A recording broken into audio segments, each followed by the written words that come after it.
Ok, então eu queria convidar você a abrir sua Bíblia comigo em Números, capítulo 14. Acertou? Números, capítulo 14. E o título dessa ministração é Uma Vida Extraordinária. Amém? É o título da nossa conferência, Vida Extraordinária. E eu quero ministrar sobre isso, sobre uma vida extraordinária. Números capítulo 14, a partir do versículo de número 1. Amém? Pessoal da diaconia, quem puder pegar um pouquinho de água para mim, por favor. Amém? Glória a Deus. Quem achou, diga amém. Números 14, a partir do versículo 17. Ok? Está escrito assim. Perdão, irmãos, é o Números 13, tá? A partir do 17. Podemos ler? Está escrito assim: Enviou-os, pois, Moisés a espiar a terra de Canaã, e disse-lhes: Subi ao Neguebe e penetrai nas montanhas, vede a terra que tal é, e o povo que nela habita, se é forte ou fraco, se poucos ou muitos, e qual é a terra em que habita? Qual é a terra em que habita? Se é boa ou má, e que tais são as cidades em que habita, se em arraiais, se em fortalezas. Também qual é a terra, se é fértil ou estéril, se nela há matas ou não. Tende ânimo e trazei do fruto da terra. Eram aqueles dias, os dias das primícias das uvas. Então diga comigo assim: eram aqueles dias, os dias das primícias das uvas. Assim subiram e espiaram a terra, desde o deserto de Zin até Reobe, a entrada de Ramate. Subiram pelo Neguebe e viram até Hebrom. Estavam ali Aimã, Sesai e Talmai, filhos de Anak.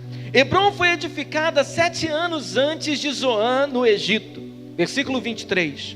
Depois vieram até o vale de Escol, e dali cortaram um ramo de vide com um cacho de uvas, o qual trouxeram 2 homens numa vara, como também romãs e figos. Esse lugar se chamou Vale de Escol, por causa do cacho que ali cortaram os filhos de Israel. Ao cabo de 40 dias, voltaram de espiar a terra, caminharam e vieram a Moisés e Arão, e a toda a congregação dos filhos de Israel, no deserto de Parã, a Cádiz.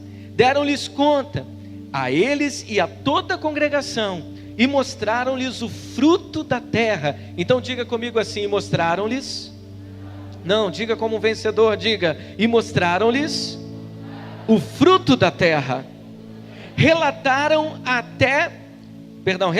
a Moisés e disseram: fomos à terra a que nos enviaste, e verdadeiramente mana leite e mel. Este é o fruto dela. O povo, porém, que habita nessa terra é poderoso, e as cidades muito grandes e fortificadas. Também vimos ali os filhos de Anak. Os amalequitas habitam na terra do Neguebe. Os heteus, os jebuseus e os amorreus habitam na montanha. Os cananeus habitam ao pé do mar e pela ribeira do Jordão. Então Calebe fez calar o povo perante Moisés e disse: Eia, subamos e possuamos a terra, porque certamente prevaleceremos contra ela. Porém os homens que com ele tinham subido disseram: não poderemos subir contra aquele povo, porque é mais forte do que nós. E diante dos filhos de Israel infamaram a terra que haviam espiado, dizendo: a terra pelo meio do qual passamos a espiar é terra que devora os seus moradores. E todo o povo que vimos nela são homens de grande estatura. Também vimos ali gigantes. Os filhos de Anak são descendentes de gigantes, e éramos aos nossos próprios olhos como gafanhotos, e assim também o éramos aos seus olhos. Amém, irmão? Agora Números capítulo 14. no versículo 1 ao 9, diz assim, olha, continue aí o texto. Levantou-se, pois, toda a congregação e gritou em voz alta, e o povo chorou aquela noite. Todos os filhos de Israel murmuraram contra Moisés e contra Arão, e toda a congregação lhes disse: tomara tivéssemos morrido na terra do Egito, ou mesmo neste deserto. E por que nos traz o Senhor a esta terra? Para cairmos à espada, e para que as nossas mulheres e nossas crianças sejam por presa? Não seria melhor voltarmos para o Egito? E diziam uns aos outros: levantemos um capitão e voltemos para o Egito. Versículo 5. Então Moisés e Arão caíram sobre o seu rosto perante a congregação dos filhos de Israel. E Josué, filho de Num, e Calebe, filho de Jefoné, dentre os que espiaram a terra, rasgaram as suas vestes e falaram a toda a congregação dos filhos de Israel, dizendo: a terra por meio do qual passamos a espiar é terra muitíssimo boa. Se o Senhor se agradar de nós, então nos fará entrar nessa terra e nos dará terra que mana leite e mel. Tão somente não sejais rebeldes contra o Senhor, e não temais o povo dessa terra, porquanto como pão os podemos devorar. Retirou-se deles o seu amparo, e o Senhor é conosco, não os temais. Aleluia. Feche os seus olhos em nome de Jesus. Amém? Pai, é no nome de Jesus que eu oro nessa tarde, Senhor, pedindo, Senhor Deus, o revestimento do Teu Espírito, poder do Senhor. Ó Senhor, que não seja simplesmente uma palavra, que não seja simplesmente um falar humano, mas que seja, Senhor Deus, a Tua voz profética neste lugar. Senhor, em nome de Jesus, que haja um mover do Senhor aqui, que nessa tarde haja restauração de sonhos, que nessa tarde haja, Senhor, restauração de propósitos, mudança de atitude, renovação de mente, para a glória do Teu nome. Senhor, em nome de Jesus, eu te peço que pela Tua graça o Senhor me use nesse momento, e que haja neste lugar, Senhor Deus, em nome de Jesus, corações abertos para serem tocados pelo Teu Espírito. Eu clamo a Ti, Senhor, dá-me espírito de sabedoria e revelação, para que possamos, Senhor Deus, nessa noite, ó Pai, nessa tarde, Senhor, ser tocado por Ti através da Tua palavra.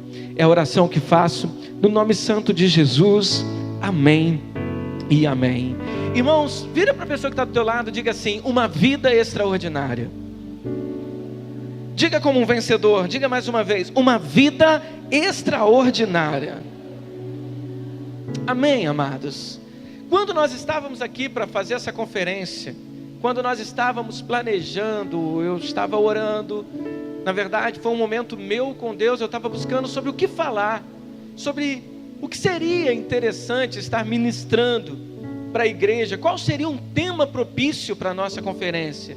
Sabe, querido, e o título que Deus me deu, o tema que Deus me deu para a nossa conferência foi Vida Extraordinária. Sabe, amados, todas as vezes que nós falamos sobre vida extraordinária, todas as vezes que alguém fala sobre vida extraordinária, talvez na sua cabeça a primeira coisa que passa seja o extraordinário no nível natural. Ou seja, talvez você pense que o extraordinário seja você ter um ótimo emprego, um salário maravilhoso, um carro do ano. Talvez você pense que o extraordinário do Senhor, Ele vai se manifestar quando você comprar a sua casa própria, quando você comprar uma casa na praia, quando você realizar os seus sonhos materiais. E eu digo para você, querido, que tudo isso é extraordinário. Amém ou não? Amém ou não? Ou você não acha isso extraordinário? Eu acho extraordinário. Você recebeu um bom salário, isso é sensacional. Você conseguir comprar a sua casa, reformar a sua casa, ter a casa dos seus sonhos, o carro dos seus sonhos, tudo isso é maravilhoso, irmãos. Mas existem coisas que são mais. Existem coisas, querido, que valem muito mais a pena. Eu posso ouvir um amém? Existe crente neste lugar, amém ou não? Sabe, querido, e eu quero falar com vocês exatamente sobre isso, sobre o extraordinário de Deus para nós, sobre projetos de Deus para as nossas vidas. Mas antes de falar sobre isso, A primeira coisa que eu queria compartilhar com você, irmãos, é que eu tenho tido uma percepção, que eu não sei se você compartilha comigo dessa mesma percepção. Que percepção é essa? É que hoje em dia nós temos vivido, querido, num mundo totalmente hostil, num mundo negativo, num mundo, querido, onde se focaliza o lado negativo das coisas. Nós temos vivido num mundo, querido, onde o que está errado é o que está em evidência. Sabe, amados, nós temos vivido num tempo que está muito mais focado no que está errado e não no que está certo. Você quer ver uma questão muito simples? Você compra o jornal e você vai ler. Você lê o jornal de capa a capa. Eu quero dizer para você, querido, 80% das matérias está envolvendo tragédia, está envolvendo fatalidade, roubo, corrupção, um punhado de coisas. E são essas coisas que vendem. E não somente são essas coisas que vendem, são essas coisas muitas vezes que instigam. Você quer ver uma coisa? Vou te dar um exemplo muito simples. Então vamos lá, você quer ver uma coisa, irmãos? Eu chego para alguém para falar do Yuri. E hoje o Yuri vai ser o alvo aqui dessa palavra, amém ou não? Aleluia.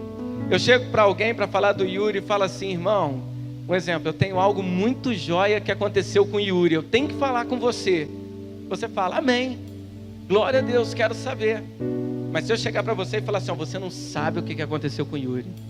Irmão, olha, se eu te contar, você vai ficar de boca aberta. Fala a verdade, o que te desperta mais curiosidade? O que desperta mais curiosidade? É a coisa boa ou a coisa ruim? Hein? É a coisa ruim, sim ou não? Por que existe aquele ditado que diz o seguinte, que se você não recebeu notícia, não se preocupe, porque notícia ruim chega. E por que notícia ruim chega rápido? Hein? Porque se espalha rápido. Mas por que se espalha rápido? Porque é prazeroso falar mal dos outros. É prazeroso falar da derrota dos outros. É prazeroso para a carne. Quantos estão entendendo o que eu estou dizendo?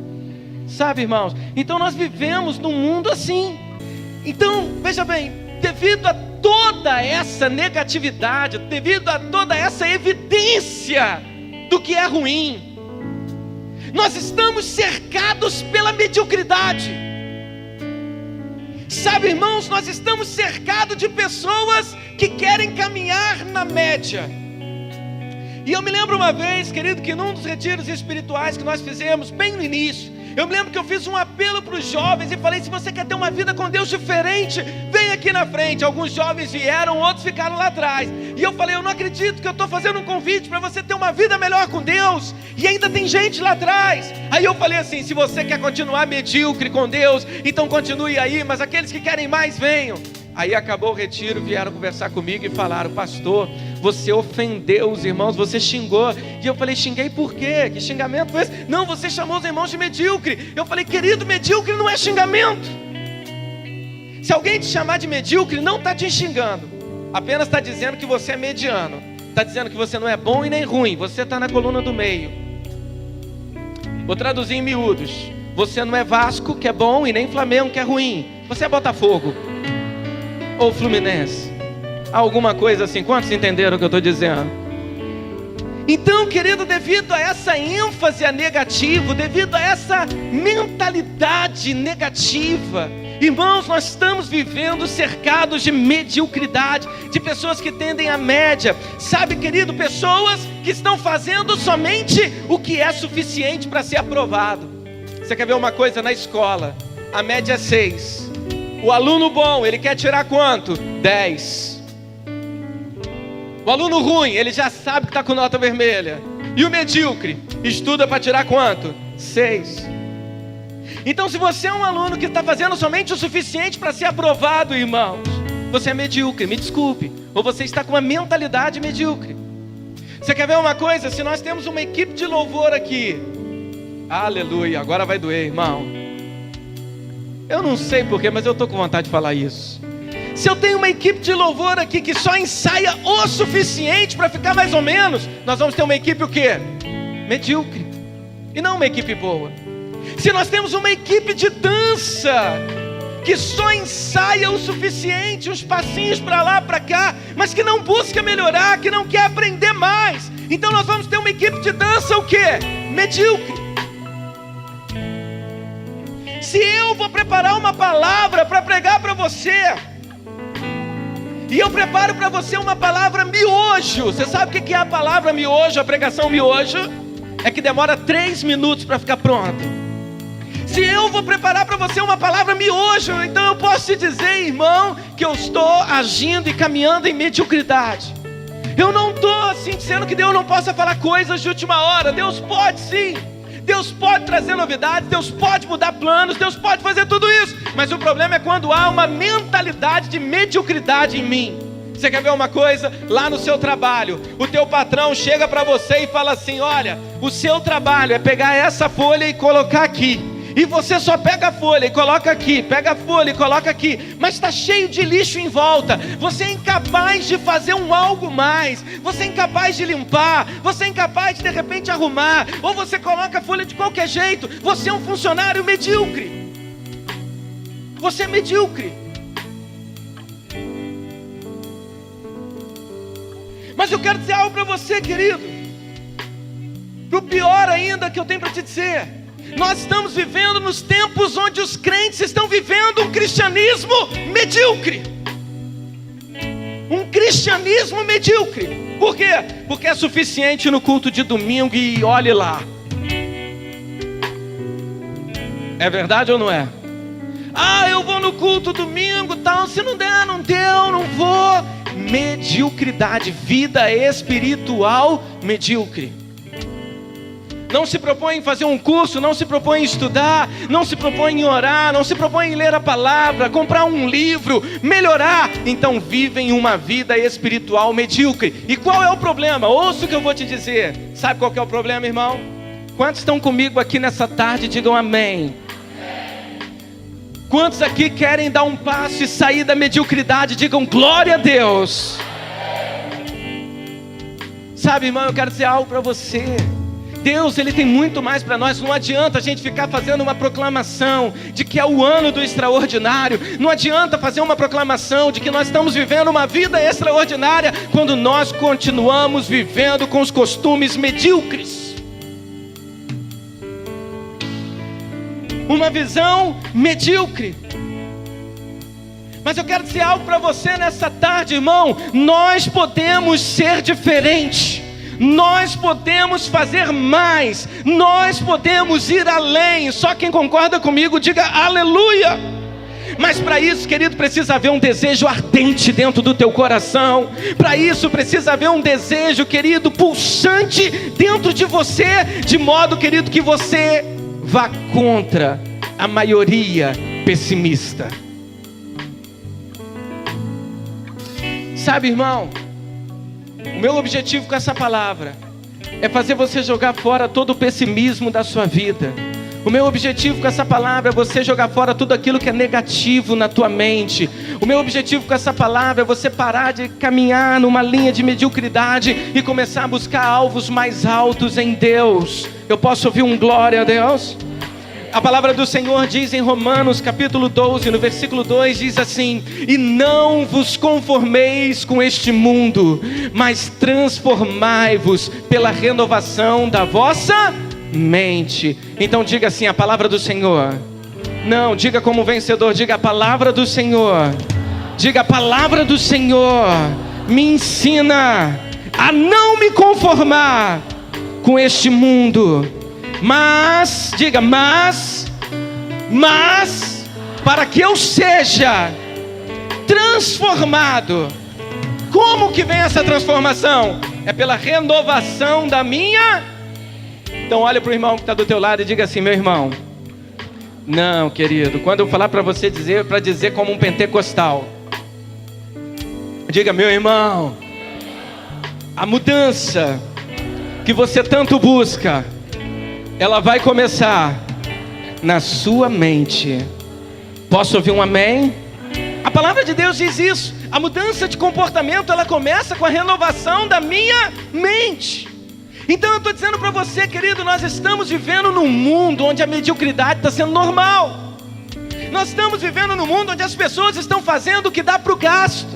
Nós estamos vivendo num tempo, querido, onde a vida cristã está sendo mediana. Agora, eu não sei quanto a você, querido, mas eu estou empenhado a fazer parte de uma geração que não vai se contentar com a mediocridade, mas que vai ser renovado por uma mudança de mente. Mudança de mente. Então eu quero convidar você, querido, nessa tarde, a dar um basta numa célula medíocre, a dar um basta num culto medíocre, a dar um basta, querido, num culto medíocre, a tudo aquilo que envolve mediocridade. Bem-vindo ao extraordinário. Eu vou dizer novamente, seja bem-vindo ao extraordinário. Deus tem o extraordinário para cada um de nós. Toda mudança de comportamento, querido, ela ocorre com uma mudança de mentalidade. Se você quer voar voos mais altos, querido, você vai ter que vencer a tentação de ser conformado com a mediocridade. Se você quer ir mais longe, se você quer ir mais alto, irmão, você vai ter que vencer a tentação de ficar acostumado e conformado com a mediocridade. Posso ouvir um amém?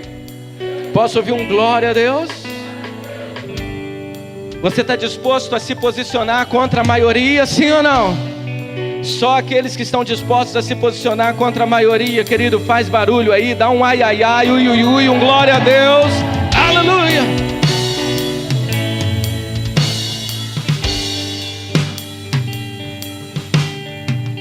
No texto que nós acabamos de ler aqui em Números, nós vemos, querido, dois homens corajosos que eles ousaram discordar da maioria. Sabe, querido, eles chegam em Cades Barneia, ouça isso, o texto que nós acabamos de ler. Eles estão diante da terra prometida. Eles estão diante do que, irmãos? Da terra prometida. E quando eles estão, querido, diante da terra, o que acontece? Você vai ler lá em Deuteronômio que o povo pede para Moisés para enviar espias para essa terra. Quando você lê esse texto em Números, você vê, querido, que foi Deus que mandou. Aí eu pergunto para você, foi o povo que quis ou foi Deus que mandou? Quando você lê o comentário de Wisber, ele fala o seguinte: o povo quis e Deus deixou. Deus concordou, então envia os espias. E aí, querido, o que acontece? Moisés, então, ele levanta 12 espias, cada um líder de sua tribo. Quem eram esses espias? Irmãos, eram homens líderes, homens experimentados, homens que não eram comuns. Presta atenção aqui em mim, ouça o que eu vou te dizer. Você acha que quando Moisés ele foi enviar os espias, ele chegou e falou assim: gente, olha só, precisamos aqui espionar a terra que o Senhor tem nos prometido. Eu preciso de um líder de cada tribo. Alguém aqui se candidata? Aí de repente um chega e fala: eu. Aí vai, então vem você. Aí o outro chega e fala assim: eu sou dessa tribo, eu vou. Você acha que Moisés escolheu aleatoriamente assim, sim ou não? Irmãos, era uma missão extremamente importante. Extremamente importante. Você está entendendo? Então precisava de homens peritos, homens guerreiros, homens, querido, que eram acima da média. Quantos estão entendendo o que eu estou dizendo? Digam amém. Então Moisés, querido, ele envia esses homens para que pudessem espiar a terra. Para quê? Para que ele pudesse estabelecer um planejamento de como iria conquistar, como que nós vamos entrar nessa terra, por onde que nós vamos, por onde iremos começar, como são as cidades, como que é o povo que habita lá, como que é o território. Aí você diz assim comigo: mas pastor, essa ideia partiu dos homens. Por que então que você acha que era tão importante fazer isso? Porque na visão humana, irmãos, a gente precisa de todas essas coisas. Isso é positivo. O porém, querido, é que eles fizeram tudo isso e eles deixaram de lado a confiança em Deus. Porque a terra Deus já tinha dado. A estratégia bélica, querido, talvez não era a mais importante no momento. O mais importante era se firmar em uma promessa. Quantos estão entendendo o que eu estou dizendo? Digam amém. Então, querido, o que acontece? Eles vão espiar. E o que eu quero dizer para você, querido? O que já tinha acontecido? Já tinha acontecido o êxodo, eles já tinham saído do Egito. Eles já tinham, querido, experimentado coisas grandiosas, atravessado o Mar Vermelho. Eles já tinham experimentado todo o cuidado de Deus. Então eles vão, eles espiam a terra. Eram homens corajosos, eram homens capacitados. Aqueles homens, querido, eles andaram nesses 40 dias, cerca de 800 quilômetros, rodando a terra. Eles estão identificando Canaã, eles estão vendo como que é, eles estão vendo como que são as coisas lá. E daqui a pouco, querido, eles voltam com um relatório. E o interessante, querido, é que como eles tratam a terra que Deus havia prometido. Eles chamam aquela terra de terra a qual nos enviaste, terra pelo meio da qual passamos. E em momento nenhum eles falam a terra que o Senhor nos deu. Eles não identificam aquela terra como algo da parte de Deus, como um presente de Deus para eles. Eles começam a se referir àquela terra, querido, de uma maneira muito menor, de uma maneira medíocre. Sabe, eu quero dizer algo para você, querido. Não coloca no campo da mediocridade aquilo que Deus tem te dado. Não desdenhe daquilo que o Senhor tem dado para você como promessa. A terra que o Senhor me enviou, você me enviou, Moisés. A terra que passamos por ela. E o interessante, querido, sabe o que é? É que eles voltam. Ouça bem, presta atenção nisso. E eles falam uma qualidade da terra e 6 defeitos. Eu vou repetir. Eles falam uma qualidade da terra e 6 defeitos. Vou enumerar para você. Qualidade, qual é a qualidade? Verdadeiramente mana leite e mel. Única coisa boa que eles falaram da terra. E o que eles falaram de defeito? Vamos lá. Primeiro, o povo que habita nessa terra é poderoso.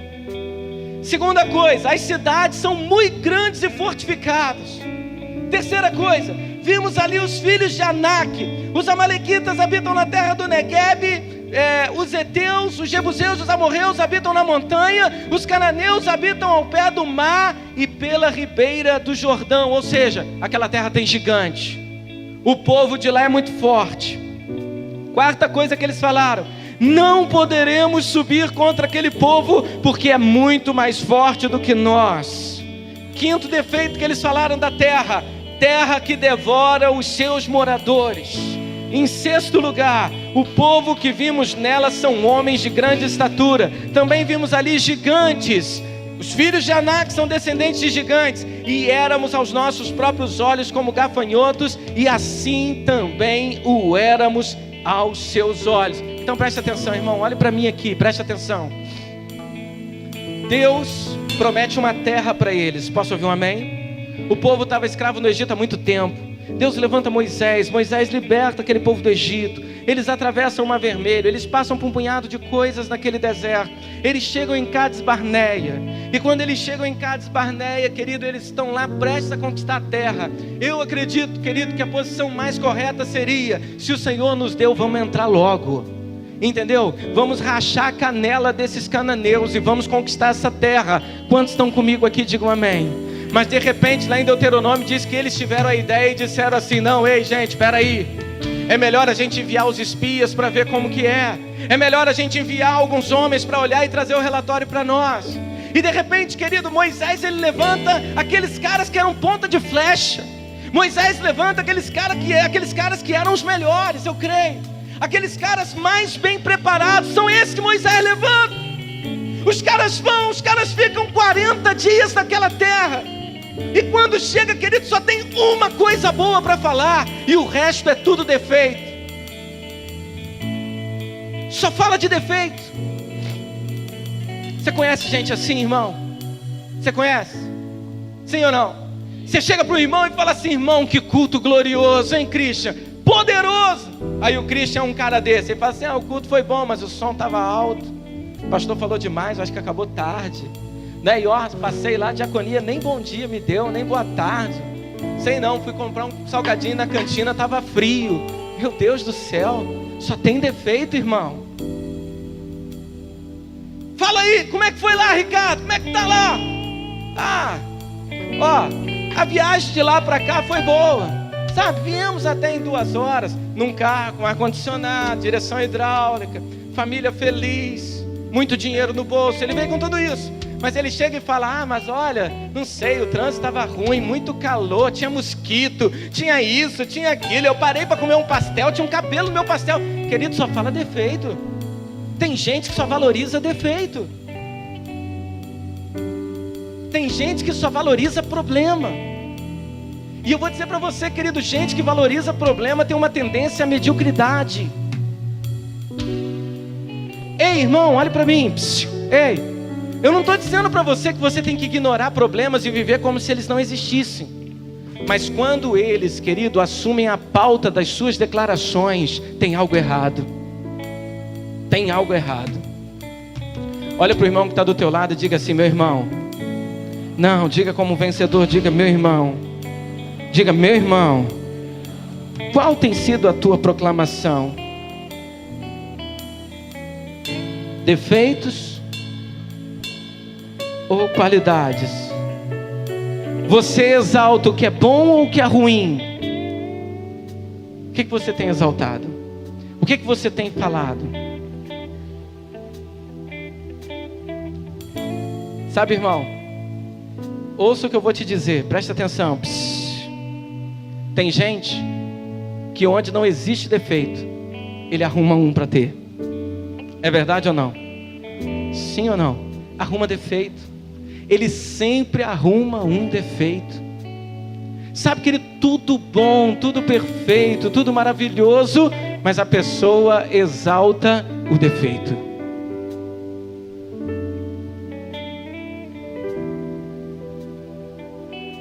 Você tem exaltado as virtudes ou os defeitos da sua esposa, irmão? E você, irmã, tem exaltado as virtudes ou os defeitos do seu marido? Você quer ver uma coisa? A gente faz curso de casais, ouça bem. Aí quando é para falar do defeito de um do outro, irmão, parece aquela lista interminável de coisas. Agora quando você fala assim, fala 3 coisas boas do teu marido. Como é que é mesmo? Ele é bom pai. Não, irmão. É do seu marido, não do pai do seu filho. Fala a virtude dele. Ele é gente boa. Por quê? Porque falar mal é muito mais fácil. Exaltar defeitos é muito mais fácil. Irmão, ouça o que eu vou te dizer. Quantos estão comigo aqui, digam amém. Quantos estão comigo aqui, digam glória a Deus. Sabe qual que é o problema disso tudo? É que quando você exalta o defeito, isso se torna contagioso. Você quer ver uma coisa, irmão? Para de conversar. Presta atenção aqui. Você quer ver uma coisa? Você sai desse dia de hoje, onde eu tenho certeza que vai ser poderoso, onde eu tenho certeza que Deus ele vai agir poderosamente na tua vida. Você vai ter experiências poderosas com Deus.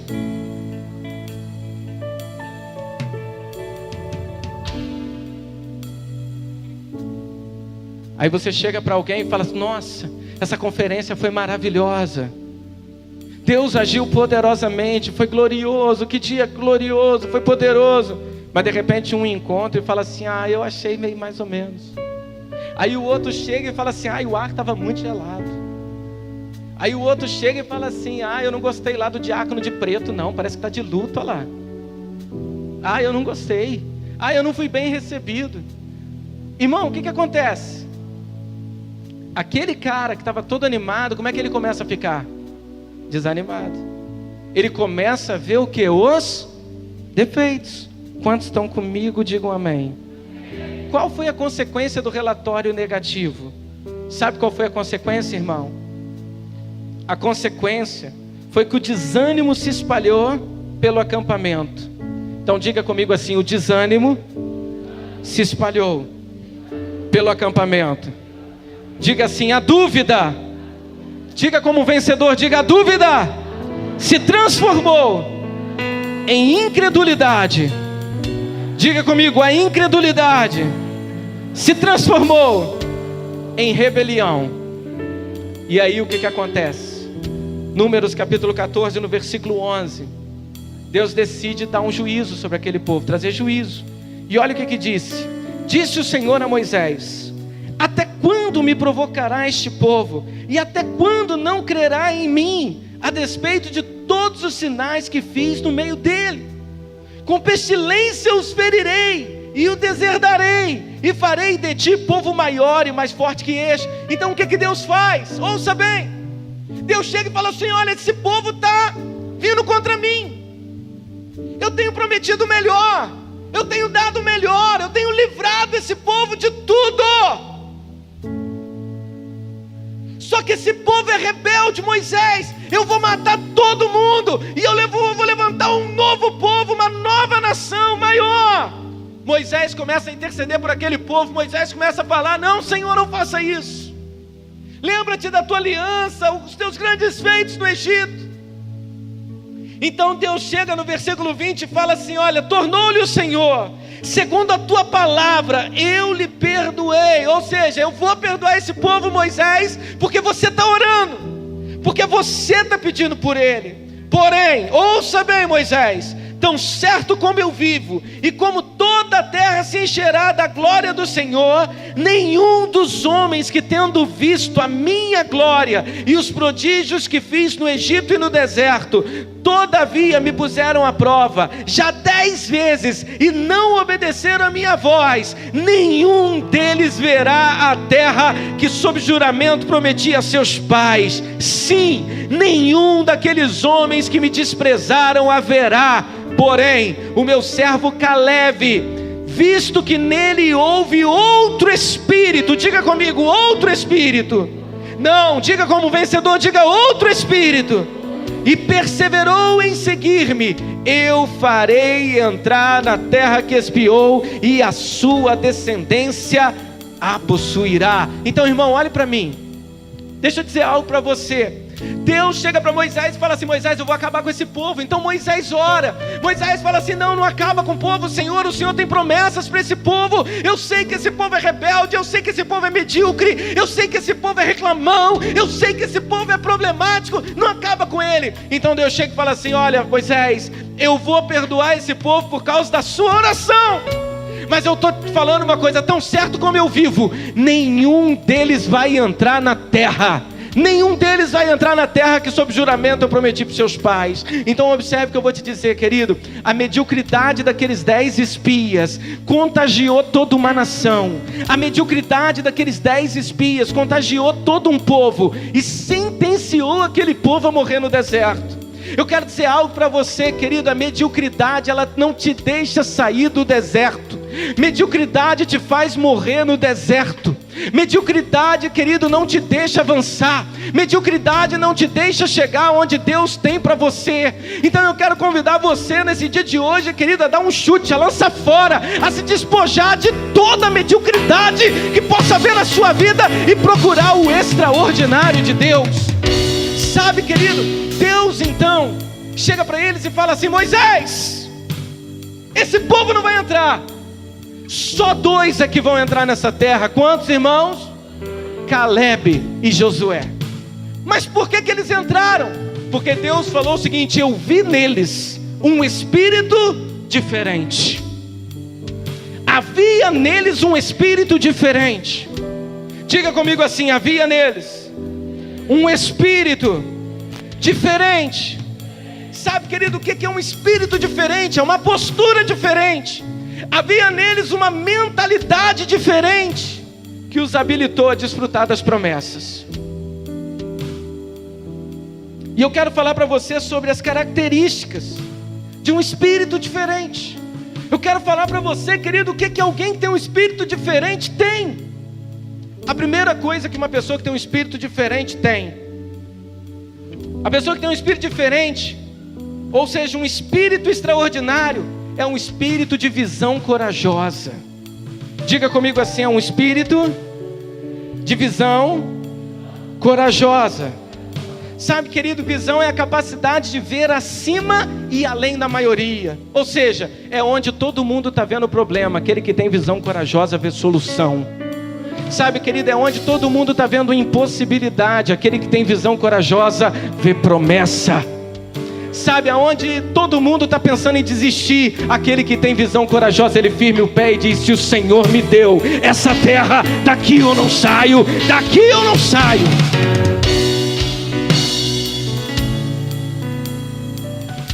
Sabe, amada, você vê acima e além da maioria. É a capacidade de você ver. Eu creio que visão corajosa é você ver segundo os olhos de Deus. Ou seja, é ver como Deus vê, é enxergar como Deus enxerga. Sabe, Ricardo, talvez você olha lá em Angra, a crise está pegando, os estaleiros tudo parado, todo mundo está vendo problema. Quem tem visão corajosa vê aos olhos de Deus, vê com os olhos de Deus. E onde todo mundo está vendo problema, irmão, ele chega e vê solução. Ele fala: não, os estaleiros estão parados, mas Deus vai levantar outra coisa, Deus vai fazer outra coisa. Essa cidade é do Senhor. Você está entendendo o que eu estou te dizendo, irmão? As pessoas chegam e falam assim: ah, lá na minha cidade a igreja não cresce, a igreja dos outros, porque a minha vai crescer. Você está entendendo? Ah, a minha célula não rompe, a minha célula não prospera. A sua, porque a minha vai crescer, a minha vai multiplicar, na minha vai acontecer. Sabe, querido, é você ver além, é você ter a perspectiva de Deus.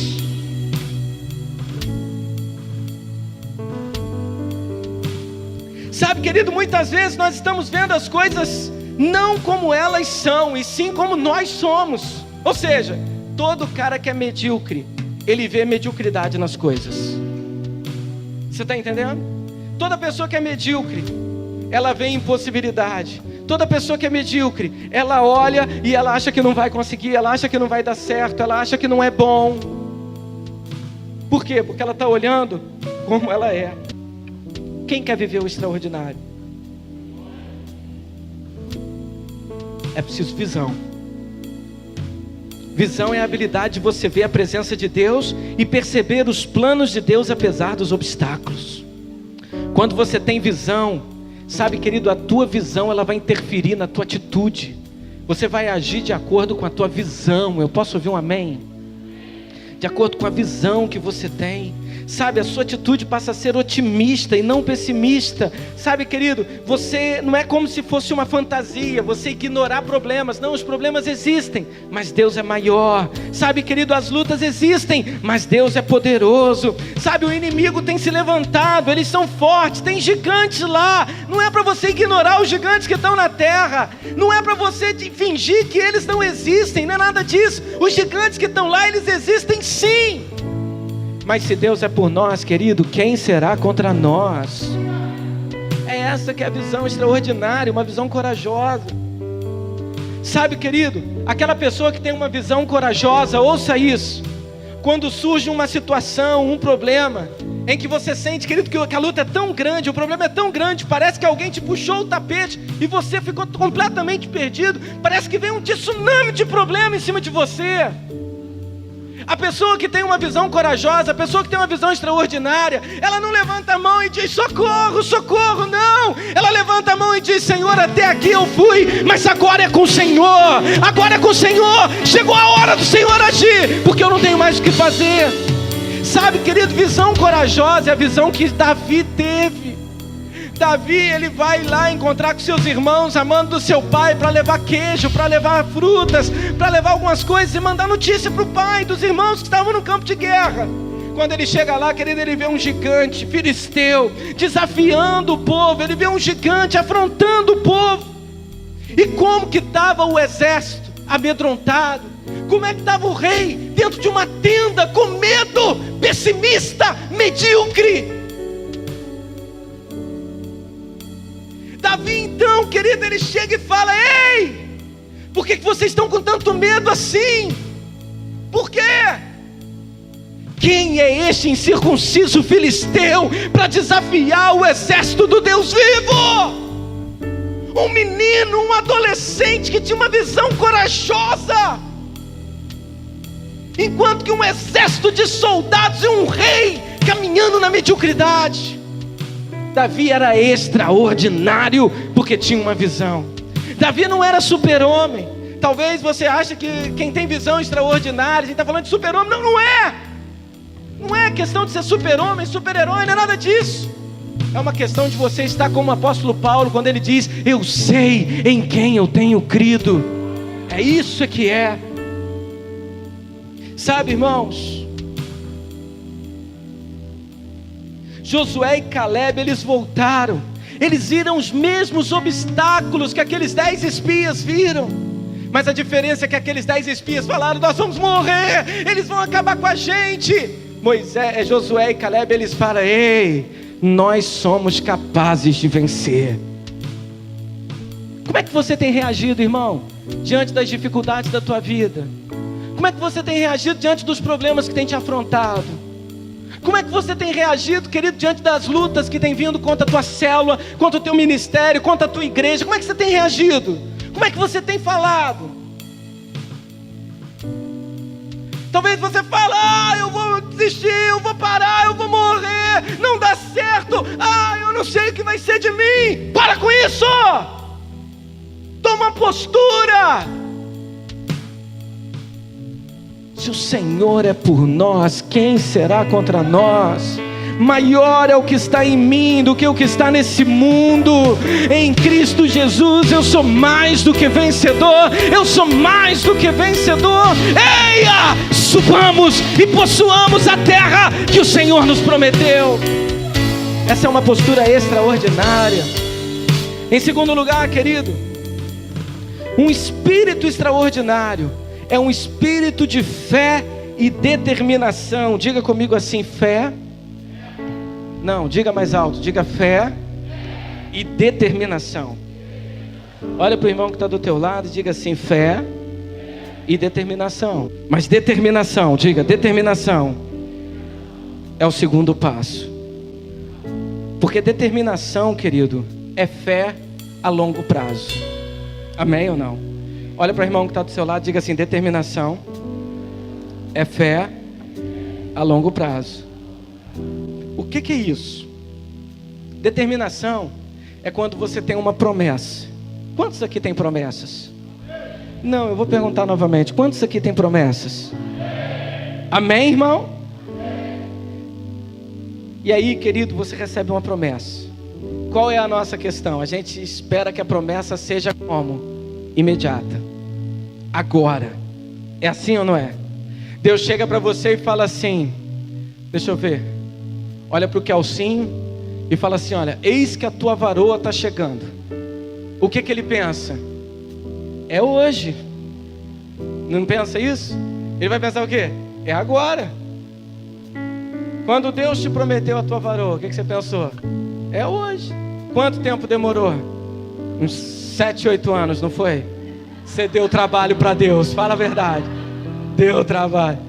Deu isso tudo não? Foi 1 ano? Que isso, rapaz.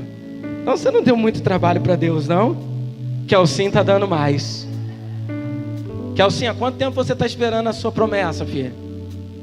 Quanto tempo? Desde que nasceu? Tá bom, filho. Continua firme. Então o que acontece? A gente é imediatista, amém ou não?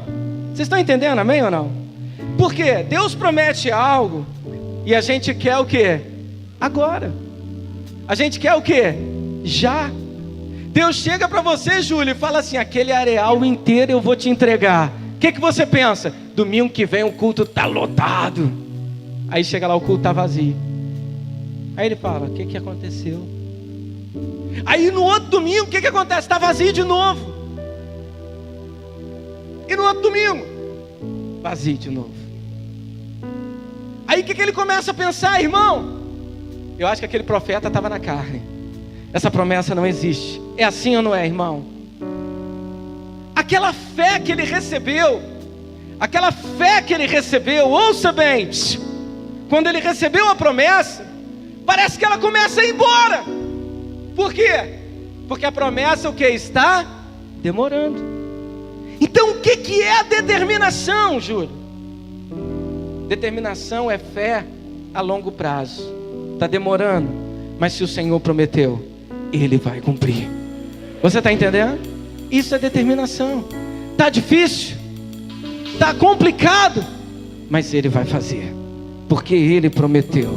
Sabe o que é determinação, irmão? determinação é qualidade de pessoas extraordinárias.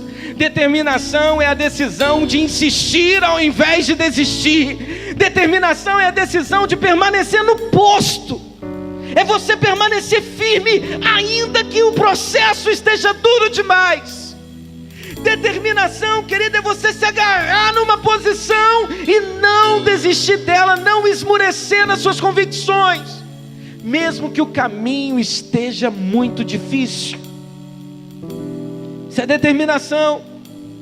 Eu quero dizer para você, querido, no ministério principalmente, agora uma palavra para os pastores aqui, para os líderes de célula. No ministério, se não houver determinação e persistência, não tem sucesso. É muito mais fácil parar. É muito mais fácil. Determinação é você insistir quando as coisas estão boas e quando estão ruins. É você insistir, querido, quando você está animado e quando você não está tão animado. É você fazer tendo vontade ou não tendo vontade. Determinação, querido, é você estar firme no inverno e no verão. É continuar trabalhando e não desistir. Isso é determinação. Ah, pastor, está muito complicado aquela célula lá, eu não sei não. Tenha determinação, não desista. Ah, pastor, meu marido não converte, aquela praga de homem parece ter um coração muito duro. Não desista. Não desista. Ah, pastor, aquela célula que você me deu, aquela cidade que você me enviou é um problema. Não desista. Não desista. Não pare. Sabe, amado, quantos aqui têm chamado de Deus para a sua vida? Só aqueles que têm chamado de Deus, irmão, dá um glória a Deus aí bem alto. Eu vou te contar uma história. Conta-se que Napoleão Bonaparte, quando ele chegou a uma certa região que ele estava para conquistar, ele desembarcou com seus soldados, deixando os navios atracados na praia. Então o que Napoleão fez? Ouça bem essa história, irmão, isso é muito forte. Ele deixou o navio na praia, ele reuniu os soldados todos, virou para eles e começou a perguntar, dizendo o seguinte: ei, alguém aqui quer desistir de conquistar essa terra? Não, Senhor. Alguém aqui deseja voltar atrás para fazer algo que ainda não fez? Não. Alguém quer voltar para ficar mais tempo com a família? Não, Senhor. Alguém quer voltar porque está com medo de avançar? Um silêncio tomou conta. Ninguém quer desistir, ninguém quer parar. Não, Senhor, ninguém quer parar. Então ele olhou para trás e falou assim: então começa a botar fogo nos navios. Ah, irmão, por quê? Botou fogo no navio, irmão, não tem como mais voltar atrás. É tudo ou tudo. Sabe o que está faltando talvez para você? É botar fogo nos seus navios. Por quê? Porque você vive cheio de plano B. Se não der certo aqui, eu vou ali. Se aqui não acontecer, eu vou para lá. Faça como Napoleão, meu irmão. Não tem plano B. Não tem plano B. Você está entendendo o que eu estou te dizendo? Deus te mandou para Angra, Ricardo. Então queime os navios que estão em Barra do Piraí, meu filho. Já queimou? E faz churrasco. Sebastião, queime os navios que estão em Barra do Piraí. Flávio, queime os navios que estão em Barra do Piraí. Júlio, queime os navios da Muqueca. Queime os navios. Sabe por quê, irmão? Enquanto você tem a possibilidade de desistir, isso vai ser sempre uma tentação para você. Se não der certo ali, eu faço aquela coisa lá. Faça como Napoleão. Queime os navios. Olha para o irmão mais bonito que está do teu lado e fala para ele o seguinte: Deus te chamou aqui hoje é para queimar os navios. Diga: Deus te chamou aqui hoje é para queimar os seus navios. Pergunta para ele: você já queimou os seus navios? Então siga em frente e para de olhar para trás, meu irmão. Porque gente medíocre que fica sonhando e chorando com o que passou. Porque pessoas que têm visão extraordinária, eles estão olhando para diante, eles estão olhando para as promessas, eles estão olhando para os seus sonhos, eles estão olhando para tudo aquilo que Deus tem prometido. Esse é.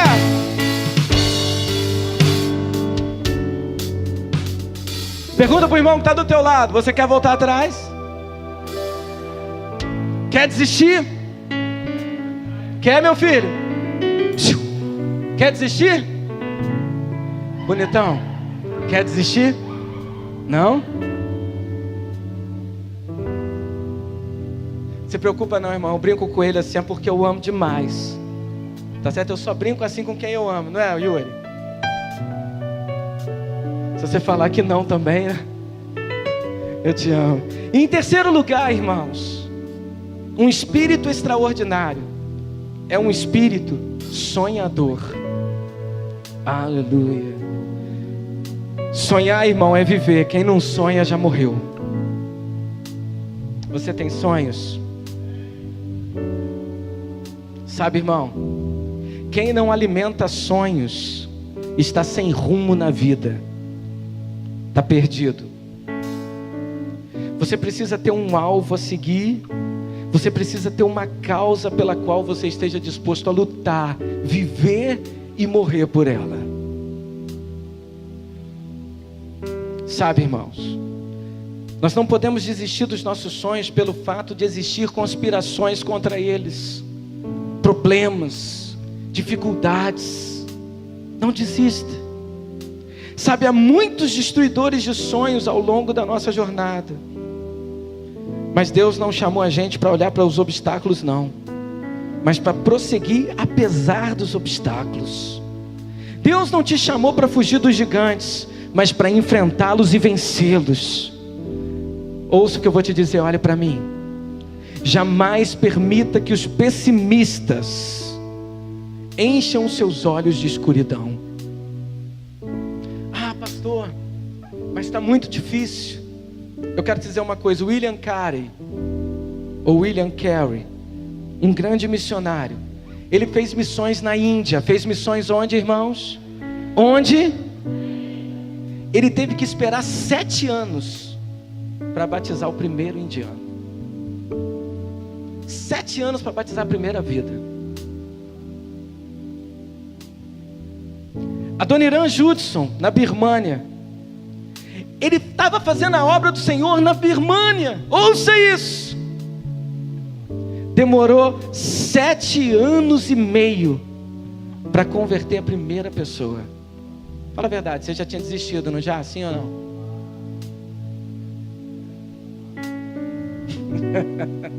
É mais fácil. Quem aqui está anotando alguma coisa? Está anotando? Então anota essa frase, por favor. Os desafios da vida devem ser pedagogos e não coveiros. Quantos estão entendendo o que eu estou dizendo? Os desafios, eles devem ser pedagogos e não coveiros. O que é isso? Os problemas que você enfrenta têm que ser seus professores e não aqueles que vão te enterrar. Quantos estão entendendo o que eu estou falando? Eu acho que pelo menos um aleluia essa frase merece. Eu vou esperar para você fazer mais bonito, amém ou não? Um aleluia essa frase merece. Você está fazendo dos problemas os seus coveiros? Não, irmão. O problema é para te ensinar, não é para te matar. Quantos estão entendendo o que eu estou dizendo? Josué e Caleb, eles eram 2 sonhadores. Eles sonharam os sonhos de Deus. Os 10 espias viram problema. Josué e Caleb, eles viram solução. Os 10 viram obstáculos. Os 2 viram o caminho. Os 10 se impressionaram com o tamanho dos gigantes, mas os 2 se impressionaram foi com o tamanho do Deus das promessas. O que te impressiona? É o tamanho do teu problema ou o tamanho do teu Deus? Gente medíocre foge diante do problema. Pessoas extraordinárias vencem os seus problemas. Sabe, irmão, a palavra do Senhor diz em Mateus 17:20: nada te será impossível. Marcos capítulo 11, versículo 24 diz assim: o que pedires em oração, crendo, vocês irão receber.